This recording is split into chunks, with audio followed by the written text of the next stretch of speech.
Time means nothing. Except to my body. My knees aren't what they used to be.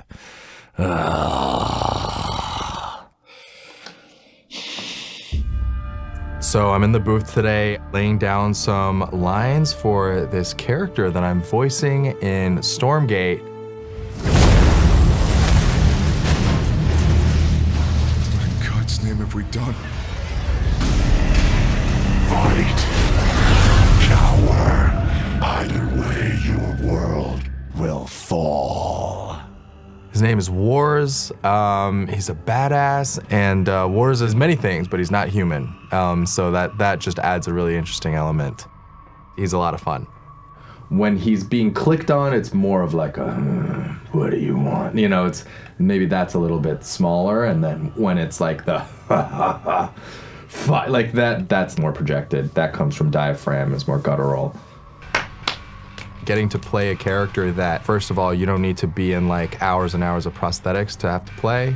You know, you kind of just take one look at him and what he's wearing, and you're like, okay, I think he sounds, I think he, you know, and then you start to get into it, and there's like such a joy in discovery.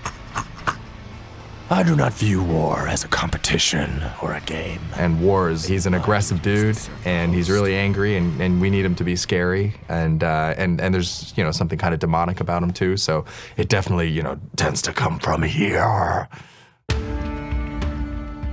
Man, I've been a fan of RTS my whole life. RTS was some of the biggest games that anyone could play when I was a kid.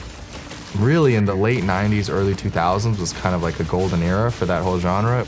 You know, you had StarCraft, you had Brood War, of course, my favorites, but you had Age of Empires, you know, you had Command and Conquer, and so many others, you know. First game of StarCraft I played was when I was like 13 years old. I mean, the last game of StarCraft I played was like last week. And so when we heard that, you know, Stormgate was happening and that it was so many of the same people who made the games that I loved growing up and worshipped in a lot of ways, I got excited. There's so much I love about the RTS genre. They're strategy games, first and foremost. They're these giant, elaborate games of chess. You play top-down, you control an army, and you get to see these like awesome battles happening, and you get to micromanage your units, and you get to control your resources, and there's so many places that your brain needs to be at the same time, and there's so many different skills that go into it.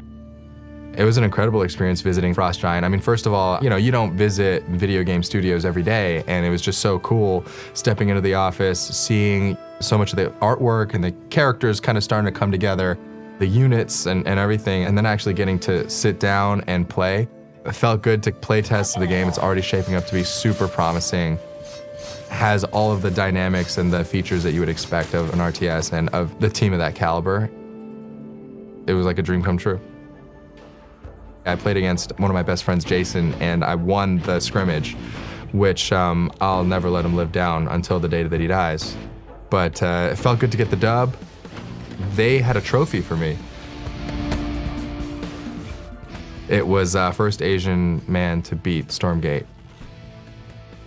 And it's sitting on my desk because it's one of my proudest possessions.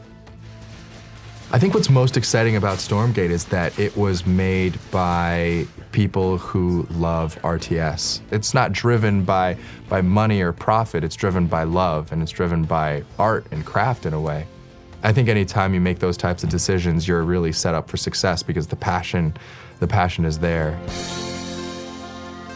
And look, the genre that we all love, you know, has been kind of MIA for the last few years, and now it's poised to make a comeback in a really, really big and amazing way with Stormgate. So I hope that you'll all join me in playing and giving it a shot when it comes out.